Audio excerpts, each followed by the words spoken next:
Hello everyone, welcome to IAS point. आज हम लोग यहाँ पे बात करने वाले हैं न्यायाधीशों की नियुक्तियों से रिलेटेड। ठीक है, तो अभी हम न्यायपालिका के बारे में बात कर रहे थे।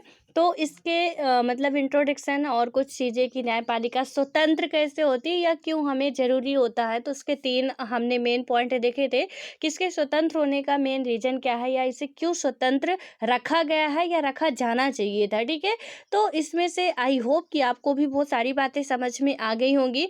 अब न्यायाधीश तो यहाँ पे न्यायपालिका तो हमारी क्या है, फ्री है। उसको पूरी फ्रीडम मिली हुई है कि किसी के भी खिलाफ वो न्याय कर सकती है, जस्टिस कर सकती है। बट यहाँ पे जो करेगा कौन, ठीक है, कि न्यायपालिका तो है लेकिन इसमें है कौन। तो अब इसमें हम देखेंगे कि न्यायाधीश भी होते हैं और वकील भी होते हैं, तो उन सब की चर्चा हम यहाँ पे करेंगे। इसमें यही बताया गया है कि जो न्यायाधीश होते हैं उनकी नियुक्ति कैसे होती है। तो हमने कल सिर्फ इतना देखा था कि यहाँ पे न्यायाधीशों से रिलेटेड जो नियुक्ति की बात की जाती है, तो इसमें कोई भी राजनीतिक पार्टियों का या किसी भी दल का हाथ नहीं होगा। ठीक है, तो इनमें अब जब राजनीतिक पार्टियां इन्हें नियुक्त नहीं करेंगी या इनके लिए सिफारिश नहीं करती, तो फिर इनकी नियुक्ति करता कौन है, तो इसके बारे में हम लोग समझने वाले हैं। और आप लोग प्लीज़ अपनी नोट्स निकाल लीजिए एंड साथ साथ ही लिखते चलिए, बेहतर होगा। क्योंकि आप आई होप कि मतलब यहाँ पे शायद कर रहे हो, लेकिन ऐसा होता है कि फिर बाद में करेंगे और बाद का बाद में ही रह जाता है। ठीक है, इसलिए साथ साथ ही करते जाइए, बेटर होगा। यहाँ पे क्या हुआ है कि न्यायाधीशों की नियुक्ति को कभी भी राजनीतिक रूप से निर्विवाद नहीं रही है और यह राजनीतिक प्रक्रिया का एक हिस्सा है। और यदि हम बात करें कि यह बात अपने आप में महत्वपूर्ण हो जाती है कि उच्च न्यायालय और सर्वोच्च न्यायालय में न्यायाधीश कौन है। ठीक है, तो यहाँ पे बताया गया है कि जो हमारा हाई कोर्ट है, सुप्रीम कोर्ट है, इनमें से क्या है कि न्यायाधीश कौन है। और इससे क्या होता है कि संविधान की व्याख्या पर फर्क पड़ सकता है। और उसके बाद हम बात करें कि न्यायाधीश का राजनीतिक दर्शन क्या है और सक्रिय और मुखर न्यायपालिका के बारे में उसकी क्या राय होती है। दिन देखें यहाँ पे कि नियंत्रित और प्रतिबद्ध न्यायपालिका के विषय में उसके क्या विचार हैं, यानी कि जो वहाँ के जस्टिस होंगे कि उनके बारे में ये सारे क्वेश्चंस हैं कि उनकी क्या राय है, उनके क्या विचार हैं, क्योंकि बहुत बड़ा इनका रोल होता है। ठीक है, दिन क्या होता है कि इन सब बातों पर प्रभाव लागू किए जाने वाले कानूनों पर पड़ता है और मंत्रिमंडल, राज्यपाल, मुख्यमंत्री और भारत के मुख्य न्यायाधीश ये सभी न्यायिक नियुक्ति की प्रक्रिया को प्रभावित करते हैं। तो यहाँ पे कौन करता है, इसमें यदि देखें कि मंत्रिमंडल, राज्यपाल, मुख्यमंत्री और भारत के मुख्य न्यायाधीश ये सभी जो है नियुक्ति की प्रक्रिया में कहीं ना कहीं इनका रोल होता है। और इसके बाद देखें कि भारत के मुख्य न्यायाधीश की नियुक्ति के मामलों में क्या हुआ था कि बरसों से, यानी कई सालों से, जब से हमारा संविधान लागू हुआ, तो परंपरा बनाई गई, मतलब बन गई है कि सर्वोच्च न्यायालय के सबसे जो वरिष्ठ न्यायाधीश को इस पद पर नियुक्त किया जाएगा। यानी कि इसमें क्या होता है कि सबसे जो वरिष्ठ न्यायाधीश होंगे उन्हें क्या किया जाएगा कि नियुक्त किया जाता है। लेकिन इस परंपरा को 2 बार तोड़ा भी गया है। तो सबसे पहली बात है कि जो आपके सुप्रीम कोर्ट है, वहाँ पे क्या होता है कि सबसे वरिष्ठ न्यायाधीश को क्या किया जाता है कि चीफ जस्टिस ऑफ इंडिया के रूप में नियुक्त किया जाता है।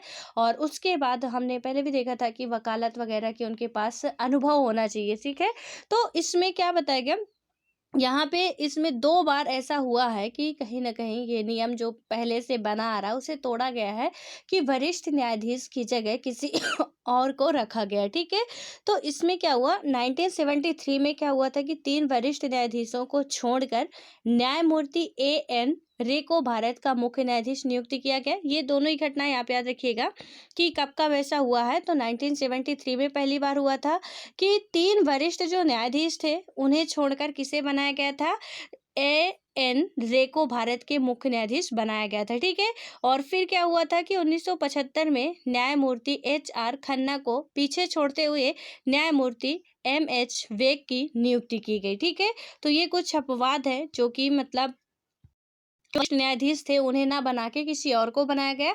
दिन क्या होता है कि सर्वोच्च न्यायालय और आपके उच्च न्यायालय के अन्य न्यायाधीशों की जो नियुक्ति है वो राष्ट्रपति भारत के मुख्य न्यायाधीश की सलाह से करता है। ठीक है, तो यहाँ पे जैसे आपने पढ़ा था कि मंत्रिपरिषद की नियुक्ति की जाती है, तो प्रधानमंत्री की सलाह पे राष्ट्रपति महोदय करते हैं। ठीक है, तो यहाँ पे आप लिखिए, ये पूरे फैक्ट के रूप में ही आपको तैयार करना है कि जो चीफ जस्टिस ऑफ इंडिया है, तो यहाँ के जो न्यायाधीश है उनकी नियुक्ति कौन करता है, या चीफ जस्टिस ऑफ इंडिया की नियुक्ति किसके द्वारा की जाती है।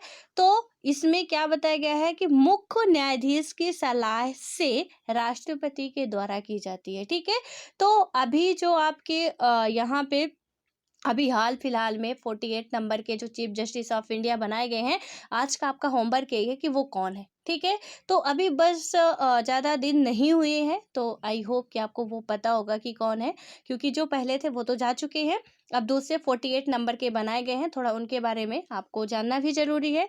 एंड आज आप बताएंगे भी हमें कमेंट बॉक्स में कमेंट करके कि वो कौन है। ठीक है, तो इसमें क्या बताया गया कि जो मुख्य न्यायाधीश आपके होते हैं, उन्हीं के द्वारा उनकी सलाह से वो राष्ट्रपति को मतलब कि सलाह देते हैं कि इन व्यक्तियों को, या ये जो जस्टिस है, क्योंकि आपको पता है सुप्रीम कोर्ट में एक मुख्य न्यायाधीश होता है, देन उसके बाद 32। ठीक है, तो 32 शायद, क्योंकि टोटल 33, क्योंकि पहले क्या था कि 31 थे, 30+1, यानी कि यदि हम देखें कि जो आपके हैं, यानी 30 अन्य न्यायाधीश और एक मुख्य न्यायाधीश होते थे, लेकिन अभी 2 या 3 बढ़ाया गया। ठीक है, तो आप इसे क्लियर कर लीजिएगा। मैंने इसे कई बार देखा, फिर भी कन्फ्यूजन आ ही जाता है। तो 2 या 3 बढ़ाए गए हैं। तो यहाँ पे यदि हम देखें कि एक आपके चीफ जस्टिस होते हैं, एंड 32 या 33 जो भी हैं, कि वो आपके अन्य न्यायाधीश होते हैं। ठीक है, उन्हीं में से जो वरिष्ठ होंगे उनकी नियुक्ति के लिए वो सलाह करते हैं, जो आपके चीफ जस्टिस ऑफ इंडिया होते हैं, कि इन्हें नियुक्ति करना चाहिए, और वो राष्ट्रपति के फिर विवेक पर निर्भर करता है कि वो क्या करते हैं। अब यहाँ पे हम बात करते हैं, क्या होता है कि इसका अर्थ यह हुआ कि नियुक्तियों के संबंध में वास्तविक शक्ति मंत्रिपरिषद के पास है। यानी कि अब जब राष्ट्रपति के पास ये ऐसा कर रहे हैं, सलाह दे रहे हैं, तो आपको पता है कि राष्ट्रपति कैसे काम करते हैं। ठीक है, कि राष्ट्रपति किसके कहे अनुसार चलते हैं, या कैसे होता है उनका, तो वो तो आप बहुत बखूबी समझ चुके हैं। तो इसमें क्या बताया गया कि सीधे तौर से वास्तविक संबंध इनका जो है मंत्रिपरिषद के पास होता है, और फिर मुख्य न्यायाधीश के मतलब सलाह का क्या महत्व है, जब यहाँ पे सीधे तौर पे बता दिया गया कि मंत्रिपरिषद के पास ही है, तो फिर आपके मुख्य न्यायाधीश की जो हम बात करते हैं कि वो सलाह देते हैं, इसका क्या संबंध है या क्या मतलब है। यहाँ पे यदि हम देखते हैं कि 1982 से क्या हुआ था, 1998 के बीच में यह विषय बार बार सर्वोच्च न्यायालय के सामने आया, और शुरू में न्यायालय का विचार था कि मुख्य न्यायाधीश की भूमिका पूरी तरह से क्या हो गई, सलाहकार, मतलब भूमिका से यदि हम देखें कि पूरी तरह से सलाहकार की है। लेकिन बाद में क्या होता है कि न्यायालय ने माना कि मुख्य न्यायाधीश की सलाह राष्ट्रपति को जरूर माननी चाहिए।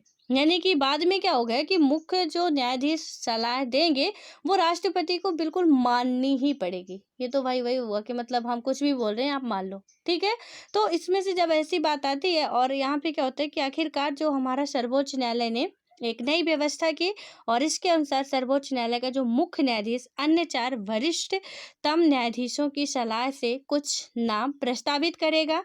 तो जो आपके मुख्य न्यायाधीश होंगे, अन्य 4 वरिष्ठ न्यायाधीश और इसमें सम्मिलित होते हैं, तो ये सारे मिलके क्या करेंगे कि न्यायाधीशों की जो भी सलाह से क्या करेगा कि नाम को प्रस्तावित करेंगे। ठीक है, कि जो भी उन्हें लगेगा कि इन्हें रखना चाहिए, और क्या होगा कि इसी में से राष्ट्रपति नियुक्तियां करेगा। और इस प्रकार सर्वोच्च न्यायालय ने क्या किया कि नियुक्तियों की सिफारिश के संबंध में सामूहिकता का सिद्धांत स्थापित किया। और इसी कारण आजकल नियुक्तियों के संबंध में क्या होता है कि सर्वोच्च न्यायालय के वरिष्ठ न्यायाधीशों के समूह का ज़्यादा प्रभाव है, और इस तरह न्यायपालिका की नियुक्ति में क्या होता है, सर्वोच्च न्यायालय और मंत्रिपरिषद महत्वपूर्ण भूमिका निभाते हैं। ठीक है, तो यहाँ पे आपकी जो सर्वोच्च न्यायालय है और यहाँ पे जो मंत्रिपरिषद है, उनकी इम्पोर्टेंट रोल होती है किसमें, चीफ जस्टिस ऑफ इंडिया जो नियुक्ति किए जाते हैं उनकी नियुक्ति में। तो ये बात आपको याद रखनी है। एंड 30 अन्य न्यायाधीश भी नियुक्त किए जाते हैं, 30 नहीं, अब उनकी संख्या बढ़ के 32 हो गई है। ठीक है, तो यहाँ पे थोड़ा सा मैं क्लियर ही कर लेती हूँ, इसमें है तो इसमें से यदि हम बात करें, पूरा आप कन्फर्म ही अब लिख लीजिए, यहाँ पे 33 अन्य न्यायाधीश होते हैं और एक मुख्य न्यायाधीश होते हैं, यानी 2019 में संख्या बढ़ाई गई है।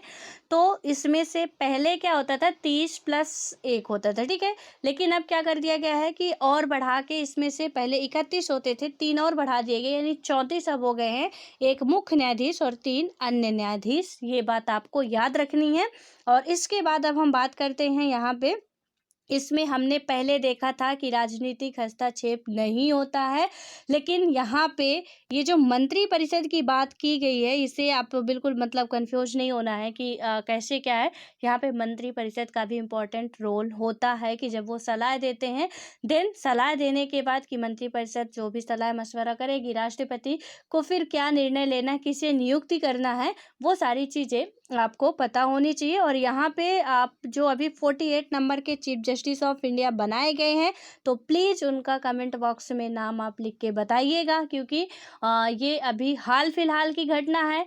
एंड मैं ये देखना चाहती हूँ कि आप लोग करंट अफेयर डेली का पढ़ रहे हैं या न्यूज़पेपर डेली का पढ़ रहे हैं या नहीं, ठीक है। तो बताने की ज़रूर कोशिश कीजिएगा।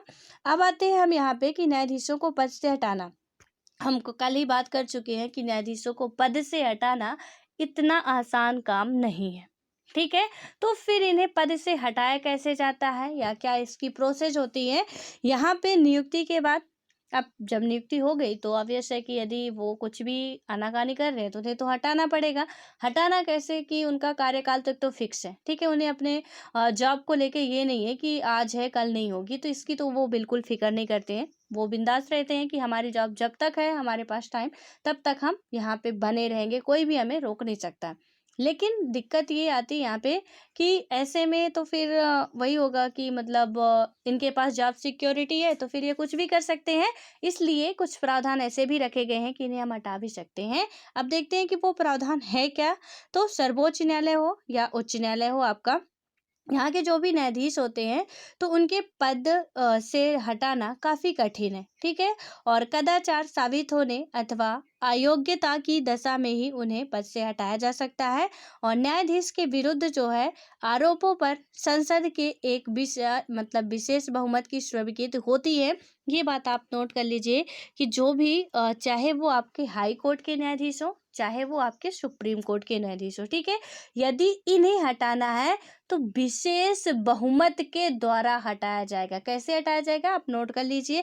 कई बार क्वेश्चन पूछे जाते हैं कि साधारण बहुमत के द्वारा या विशेष बहुमत के द्वारा या अल्प बहुमत के द्वारा, जो भी है। तो इसमें क्या होगी कि विशेष बहुमत, ठीक है। साधारण बहुमत नहीं कि 2-4 भी व्यक्ति संसद में आके हाँ कह दिए तो हटा देंगे, नहीं, इसमें मेजोरिटी की काफ़ी इंपॉर्टेंस होती है। तो यहाँ पे आपको ये याद रखना है कि संसद में, ठीक है, संसद में ही लाया जाएगा कानून कि इन्हें हटाना है या नहीं हटाना, प्रस्ताव लाया जाएगा। तो इसमें क्या किया जाएगा, विशेष बहुमत के द्वारा हटाया जाएगा।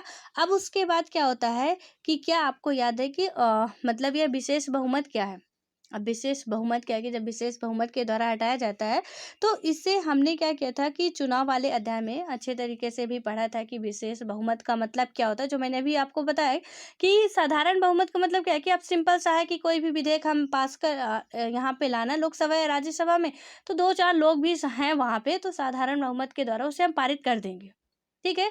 नहीं जरूरी है कि हमें 500 में से 400 मेंबर ही चाहिए, लेकिन यहाँ पे विशेष बहुमत का मतलब आपका देखें तो इससे क्या होता है कि वहाँ पे मेजोरिटी काफ़ी होनी चाहिए। ऐसे ही नहीं कि 2-4 मिलके इसे पास कर देंगे और वो हटा दिए जाएंगे, तो ये इतना आसान नहीं है। अब क्या होता है यहाँ पे कि इससे स्पष्ट है कि न्यायाधीश को हटाने की प्रक्रिया जो है अत्यंत कठिन है, और जब तक संसद के सदस्यों में आम सहमति ना हो तब तक किसी न्यायाधीश को हटाया नहीं जा सकता। और यह भी गौरतलब है कि जहां उनकी नियुक्ति में कार्यपालिका की महत्वपूर्ण भूमिका है, वहीं उनको हटाने की शक्ति विधायिका के पास है। यानी कि उनकी नियुक्ति में किसकी, मंत्रिपरिषद की बात की थी, मंत्रिपरिषद कार्यपालिका का ही अंग है। तो यहाँ पे जहाँ कार्यपालिका की नियुक्ति में इम्पोर्टेंस है, वहीं हटाने में विधायिका की, कि संसद में ही कानून या कि प्रस्ताव लाया जाएगा कि इन्हें हटाना है कि नहीं हटाना है। तो ये बात भी आपको बखूबी याद रखनी है। कि नियुक्ति में किसका रोल होता है, कार्यपालिका का, और इसको हटाने में किसका रोल होता है, तो विधायिका का होता है। विधायिका में आपको पता है कि क्या है, ठीक है। उसके बाद अब आता है यहाँ पे कि इसके द्वारा सुनिश्चित किया गया है कि न्यायपालिका की स्वतंत्रता बची रहे और शक्ति संतुलन भी बना रहे। अब तक क्या होता था कि संसद के पास, यदि हम देखें जो हमारी संसद है, उसके पास किसी न्यायाधीश को हटाने का केवल एक प्रस्ताव विचार के लिए आया, और मतलब आया है अभी तक की घटना में एक ही प्रस्ताव ऐसा है जो कि वहां पे ऐसी बात की गई। और इस मामले में हालांकि 2/3 सदस्यों ने मतलब क्या किया कि प्रस्ताव के पक्ष में मत दिया, लेकिन न्यायाधीश को हटाया नहीं जा सका क्योंकि प्रस्ताव पर सदन की कुल सदस्य संख्या का बहुमत प्राप्त ना हो सका। ये आपकी बिल्कुल सीधा साधा एग्जाम्पल यहाँ पे आ गया, जीता जागता एग्जाम्पल, कि एक बार ऐसी घटना हुई है, ठीक है। हालांकि यहाँ पे जस्टिस का नाम नहीं दिया गया किसके खिलाफ हुई थी, बट एक बार इंडिया में भी ऐसा हुआ, लेकिन 2/3 बहुमत मिली। 2/3 बहुमत से कुछ नहीं होने वाला है। हमने अभी क्या बताया, विशेष मेजोरिटी चाहिए, यहाँ पे विशेष बहुमत चाहिए। यहाँ पे आपको बिल्कुल साधारण बहुमत से आप कुछ भी नहीं कर सकते किसी भी न्यायाधीश का। और यहाँ पे जब तक जितनी संख्या है, ये बताया गया ना कि कुल सदस्य संख्या का बहुमत प्राप्त ना हो सका, इस वजह से ये प्रस्ताव फिर खारिज कर दिया गया। जो न्यायाधीश थे वो अपने टाइम पीरियड तक, पूरे कार्यकाल तक वो बने रह गए। तो इसमें से ये बात आपको बहुत ही मतलब अच्छे तरीके से ध्यान में रख लेनी है कि यहाँ पे उन्हें हटाना इतना आसान काम नहीं है। अब इसमें से थोड़ा सा देखते हैं कि न्यायाधीश जो होते हैं, न्यायाधीश के विरुद्ध महाभियोग का असफल प्रयास वो कैसे हुआ था। इसमें क्या हुआ था कि 1991 में पहली बार संसद के 108 सदस्यों ने, आपके संसद के, ठीक है, संसद में लोकसभा और राज्यसभा प्लीज दोनों को इंक्लूड कीजिएगा। तो इसमें क्या बताया गया कि ओनली 108 मेंबर क्या थे कि सर्वोच्च न्यायालय के एक न्यायाधीश को हटाने के प्रस्ताव पर हस्ताक्षर करते हैं। न्यायमूर्ति रामास्वामी पर आरोप था कि पंजाब उच्च न्यायालय के मुख्य न्यायाधीश के रूप में उन्होंने वित्तीय अनियमितता की, और यानी कि जो उस टाइम पे जस्टिस से जिसके खिलाफ ये लाया गया था वो थे रामास्वामी जी, ठीक है। तो इनके द्वारा क्या आरोप लगाया गया था कि वो पंजाब हाई कोर्ट के मुख्य न्यायाधीश के रूप में उन्होंने कुछ वित्तीय अनियमितता की है, और संसद ने उन्हें हटाने की प्रक्रिया शुरू की। और इसके एक वर्ष बाद यानी कि 1991 में केस आता है। 1992 में क्या होता है कि सर्वोच्च न्यायालय के न्यायाधीशों की एक उच्च स्तरीय जांच समिति ने न्यायमूर्ति वी रामास्वामी को पंजाब और हरियाणा के मुख्य न्यायाधीश रहते सार्वजनिक धन का निजी उद्देश्यों के लिए इस्तेमाल करने और संवैधानिक नियमों की धज्जी उड़ाने के कारण नैतिक पतन तथा पद का जानबूझकर गंभीर दुरुपयोग करने का दोषी पाया। और इतने कठोर आरोप के बाद भी रामास्वामी पर संसद में क्या हुआ कि महाभियोग सिद्ध ना हो सका क्योंकि विशेष बहुमत चाहिए था, ठीक है। कितने कठोर आरोप लगाए जा रहे हैं कि वो पद पे होते हुए भी सार्वजनिक धन का अपने निजी कामों के लिए उपयोग कर रहे हैं। सब कुछ प्रूफ होते हुए भी मेजोरिटी नहीं मिल पाई। टोटल 108 मेंबर ही उसमें सहमति जता पाए, और दोनों सदन के, ठीक है, जहाँ 500-200 मेंबर हैं वहां पे से सिर्फ 108 मेंबर आ रहे हैं। तो उसमें से कुछ नहीं होने वाला था, और फिर भी उन्हें दोषी नहीं पाया गया। इतने कठोर आरोप के बाद भी रामास्वामी पर संसद में महाभियोग सिद्ध नहीं हो सका। महाभियोग के प्रस्ताव के पक्ष में सदन में क्या हुआ कि मौजूद और मतदान करने वाले सदस्यों के जरूरी 2/3 मत तो पड़े, लेकिन क्या हुआ कि कांग्रेस पार्टी के सदन में मतदान में भाग नहीं लिया। अतः क्या होता है आपका कि प्रस्ताव को सदन की कुल सदस्य संख्या के आधे का समर्थन नहीं मिल पाया। ये जो प्रस्ताव था उसमें से कुल सदस्यों का आधा नहीं मिल पाया, यानी कि विशेष मेजोरिटी आप नहीं कर पाए, और वहां पे उन्हें कोई भी मतलब कि उनके पद तक बने रहने की जो भी उनका टाइम पीरियड था अनुमति दी गई, क्योंकि विशेष बहुमत के द्वारा हमने पारित नहीं कर पाए। ये आप बहुत अच्छे तरीके से समझ के चलिएगा। ये घटना हुई है, लेकिन यहाँ पे साधारण बहुमत के द्वारा होता तो 108 सदस्यों के तहत ही वो क्या कर दिए जाते, हटा दिए जाते। तो इसलिए इसकी प्रक्रिया थोड़ी कठिन है। तो ये महाभियोग के द्वारा ही हटाया जाता है कदाचार की स्थिति में। जैसे राष्ट्रपति महोदय को महाभियोग लगाया जाता है, उसी तरीके से सुप्रीम कोर्ट के जो भी या हाई कोर्ट के न्यायाधीश होते हैं, उन पे भी महाभियोग की प्रक्रिया के द्वारा ही हटाया जा सकता है। ठीक है। अब यहाँ पे क्या आता है कि न्यायपालिका की संरचना के बारे में हम देखें, इसमें होता क्या है कि भारतीय संविधान यानी कि अपना इंडियन कॉन्स्टिट्यूशन एकीकृत न्यायिक व्यवस्था की स्थापना करता है। ठीक है। और यहाँ पे क्या होता है, इसका अर्थ क्या हुआ कि विश्व के अन्य संघीय देश के विपरीत भारत में अलग से प्रांतीय स्तर के न्यायालय नहीं है, और भारत में न्यायपालिका की संरचना पिरामिड की तरह है। यानी कि पिरामिड की तरह भी देखते कैसे है। यहाँ पे क्या होता है कि जिसमें एक सबसे ऊपर यानी कि एक टॉप पर होगा सर्वोच्च न्यायालय, फिर क्या होगा उच्च न्यायालय, तथा उससे नीचे जिला अधीनस्थ न्यायालय। और यहाँ पे देखें कि नीचे के न्यायालय अपने ऊपर के न्यायालय को देख रेख में काम करते हैं। तो जो नीचे के न्यायालय होते हैं अपने ऊपर के न्यायालय के देख रेख में काम करते हैं। हमने इससे रिलेटेड रिट पढ़ाई थी आपको, तो प्लीज़ आपको यदि याद आ रहा हो तो उसे कमेंट बॉक्स में ज़रूर कमेंट करके बताइएगा, क्योंकि जो हमने 5 रिटें पढ़ी थी उनमें से एक रिट ये भी थी। उस रिट का आपको नाम बताना है। ठीक है। कि किस रिट के तहत ये कहा गया था कि जब भी मतलब जो निचली अदालतें हैं तो अपने जो उनका काम है उससे बढ़ के भी न्याय देने लगती हैं, तो उस पे फिर प्रतिबंध लगाया जाता है। वो किस रिट के तहत था, कौन सी रिट जारी की जाती है जब किसी अदालत के द्वारा ऐसा किया जाता है। ठीक है। तो ये पिरामिड कैसे आपको देखने को मिली यहाँ पे, ये आपको देखिए यहाँ पे ये है सर्वोच्च न्यायालय। ये आपका सबसे टॉप पे ऐसे बनाइए आप। यहाँ पे आपका हो गया सुप्रीम कोर्ट। ठीक है। यहाँ पे आपका हो गया हाई कोर्ट, यहाँ पे आपके हो गए डिस्ट्रिक्ट कोर्ट, और यहाँ पे फिर आपके उसके भी नीचे जो स्थानीय अदालत होते हैं वो हो गए। तो इस तरीके से काम करते हैं। और ये यानी कि ये सबके पापा जी हैं, बब्बा जी हैं। ठीक है। यहाँ पे फिर इनके बाद ये आते हैं, इनके बेटे, फिर इनके बेटे ये है, फिर इनके बेटे ये है। यानी कि सीधा सा मतलब आप समझे। तो इसमें से यदि हम देखें, ये जो हैं आपके सबसे टॉप पे हैं, फिर उसके बाद यहाँ पे ये आपके आ गए। ठीक है। और इसके बाद यहाँ से आपके कौन आ रहे हैं, डिस्ट्रिक्ट और आ रहा है, और यहाँ पे अन्ना आ रहे हैं। ठीक है। तो ये सीधे से आपको समझ के चलना है। सुप्रीम कोर्ट हो गया आपका, हाई कोर्ट हो गया आपका, फिर आपका डिस्ट्रिक्ट कोर्ट हो गया, देन अन्य अधीनस्थ न्यायालय जो है स्थानीय न्यायालय, उनकी बात हम यहाँ पे कर रहे हैं। इस तरीके से एक पिरामिड के रूप में है कि, और यहाँ पे जब इस पे केस नहीं बन पाता, सॉल्व नहीं हो पाता, तो डिस्ट्रिक्ट कोर्ट में जाता है। इसकी पूरी प्रोसेस होती है। ठीक है। जब डिस्ट्रिक्ट कोर्ट में नहीं हो पाता तो हम हाई कोर्ट जाते हैं, हाई कोर्ट में भी नहीं हो जाता तो हम इनके पास जाते हैं। इनके पास जो भी फैसला आएगा हमें वो मानना ही पड़ेगा। ठीक है। तो हम कहते हैं ना कि भैया यहाँ नहीं काम बना तो हम ऊपर जाएंगे। ऊपर जाने का मतलब यही ऊपर है कि हम यहाँ तक जाएंगे, जब तक हमारी केस जो है हमारा वो सॉल्व नहीं हो जाता, हमें न्याय नहीं मिल जाता, तो हम सुप्रीम कोर्ट तक जाएंगे। स्थानीय अदालत से हम डिस्ट्रिक्ट कोर्ट जाएंगे, डिस्ट्रिक्ट कोर्ट से हम हाई कोर्ट जाएंगे, हाई कोर्ट में भी नहीं हो रहा तो हम सुप्रीम कोर्ट जाएंगे। तो ये बात तो आप ध्यान रखिएगा कि न्यायालय जो है किस तरीके से काम करती है।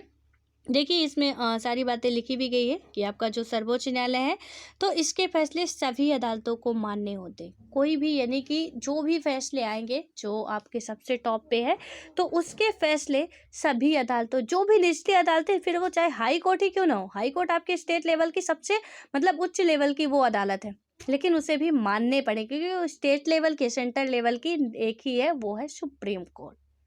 ठीक है। तो ऑल ओवर इंडिया के जो फादर जी बैठे हैं वो सुप्रीम कोर्ट जी हैं, उनके सब बच्चे नाती पोते हैं, उन्हें ये बात माननी ही पड़ेगी जो उनका ऑर्डर होगा। तो इसमें से जितने भी आपके न्यायालय हैं उनके फैसले जो भी होंगे सर्वमान्य होंगे।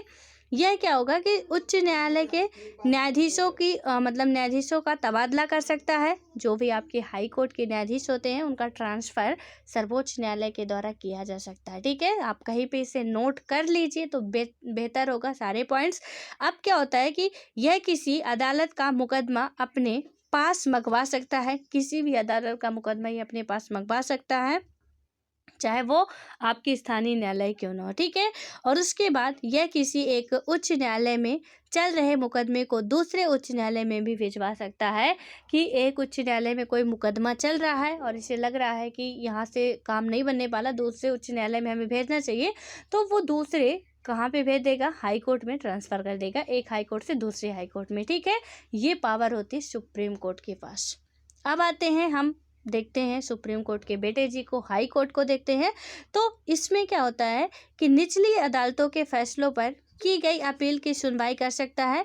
यानी कि इससे जो निचली अदालत है, सुप्रीम कोर्ट को छोड़ के इसके जो नीचे की अदालतें हैं उनके पास भी ये नीचे वालों की ये भी पापा ही हैं, ठीक है। तो इनके पास भी इतना ही पावर होता है, ये क्या कर सकते हैं, सुनवाई कर सकते हैं।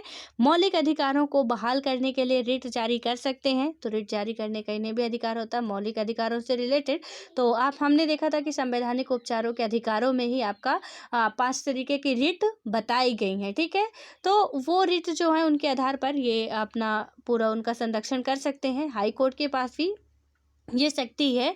और उसके बाद देखिए कि राज्य के क्षेत्राधिकार में आने वाले मुकदमों का निपटारा भी ये कर सकते हैं और अपने अधीनस्थ अदालतों का पर्यवेक्षण और नियंत्रण भी ये रखते हैं, इनके जो अधीनस्थ अदालत हैं, ठीक है। अब आता है आपका जिला अदालत। अब क्या आ गया आपका जिला अदालत। और इसमें क्या होता है कि जिले में दायर मुकदमों की सुनवाई करती है। यानी कि जिले में जितने भी दायर मुकदमे हैं उनकी जिला अदालत के द्वारा सुनवाई की जाती है।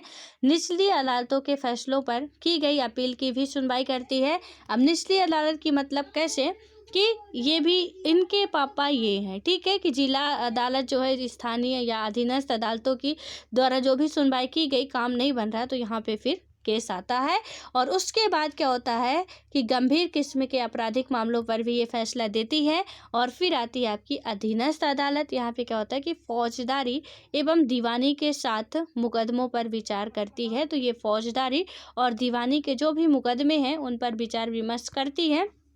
फौजदारी और दीवानी मुकदमे आज आपको गूगल से सर्च करके पढ़ना है कि इन दोनों का मतलब क्या है। हम लोग को 6 या 6 क्लास की एनसीईआरटी में इस जो ये दोनों ही वर्ड है, इन दोनों ही वर्ड का मीनिंग बहुत अच्छे तरीके से समझे थे, ठीक है।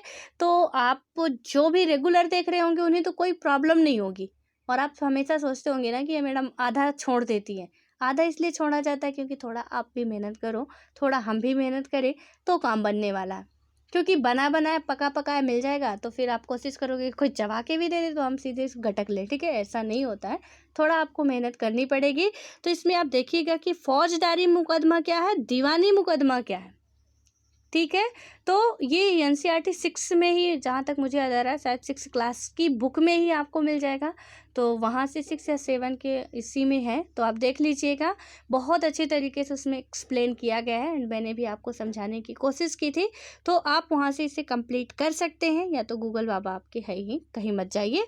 तो अब देखिए ये जो पिरामिड की अभी हम बात कर रहे थे, ये जो बना हुआ है यहाँ से कि इसमें से ये भी आ रहे, ठीक है, ये आपके हैं। और उसके बाद हम देखें कि हाई कोर्ट से भी रिलेटेड ये सारे सॉरी। और उसके बाद देखते हैं यहाँ पे कि जिला अदालत हाई कोर्ट से रिलेटेड। उसके बाद आपको देखें यहाँ पे, यदि हम देखें कि ये जिला अदालत से ये, और इसके बाद भी, यानी कि ये तो यहाँ से सुप्रीम कोर्ट से रिलेटेड है, हाई कोर्ट से रिलेटेड है पूरी, मतलब एक आपकी सीक्वेंस बनी हुई है, ठीक है, कि एक के बाद एक ऐसे चलता जाता है सिस्टम। तो यहाँ पे इस तरीके से होता है। तो जब भी आपका केस वगैरह पेंडिंग में कभी पड़े तो बिल्कुल परेशान नहीं होना कि आप कहाँ जाएं हम। अब कैसे होगा, आपका बहुत आसानी से सारा काम हो जाएगा और आपको कोई परेशानी भी नहीं होगी, ठीक है। अब उसके बाद से आपका जो नेक्स्ट टॉपिक है उसको हम कल कवर करेंगे। ये जो है सर्वोच्च न्यायालय का क्षेत्राधिकार कहाँ कहाँ है, कैसे है, वो हम अपने नेक्स्ट वीडियो में देखेंगे, बात करेंगे क्या कैसे है, ठीक है। सो मिलते हैं नेक्स्ट वीडियो में। अभी बहुत सारी बातें समझनी है और आप यूपीएससी का एग्ज़ाम दें या ना दें, लेकिन आपकी लाइफ में भी ये कुछ चीज़ें होती हैं ना जो हमें जानकारी रखनी चाहिए। यहाँ पे ना आजकल क्या हो रहा है कि हम लोग कहते हैं ना कि बहुत सी चीज़ें हो रही हैं, लोग अवेयर नहीं है। सबसे ज़्यादा अवेयरनेस की यहाँ पे कमी है, सबसे ज़्यादा। हमें पता ही नहीं कि क्या होता है यहाँ पे। आज तक हो सकता है कि आप में से कई सारे लोगों को आज पता चल रहा हो कि सुप्रीम कोर्ट और हाई कोर्ट, उसके बाद डिस्ट्रिक्ट कोर्ट, उसके बाद जो आपके अन्य अदालत होते हैं, तो ये सारी चीज़ें होती हैं। तो इसमें से जब हम पढ़ेंगे तो एक अच्छे नागरिक या अच्छे सिटीजन के रूप में भी हमें वो चीज़ें पता होंगी यदि, तो हम क्या होंगे कि एक जागरूक नागरिक होंगे। अदरवाइज क्या होता है कि हमें कोई भी उल्लू बना के चला जाता है, हमें कुछ पता ही नहीं चलता है हो क्या रहा, हम कहाँ पे न्याय के लिए जा सकते हैं, क्या कर सकते हैं, कैसे कर सकते हैं। फिर वही होता है कि वकील लोग को हम पैसा खिलाते हैं जी भर के, और वकीलों को क्या, आपका यदि एक केस फंस गया ना, गलती से फंस गया एक केस, चाहे वो ज़मीन का हो चाहे झगड़े का हो, तो छोटे मोटे केस भी आपकी अदालत में चले गए तो समझ लो आप कि आपके जीवन की आधी कमाई तो वहीं जाने वाली है। फिर उसमें इतना पैसा लगता है कि जितने कदम आप चलने वाले हो उतने कदम में पैसा खाने वाले बैठे हैं, और वहां पे आपको पैसा भरना ही पड़ता है।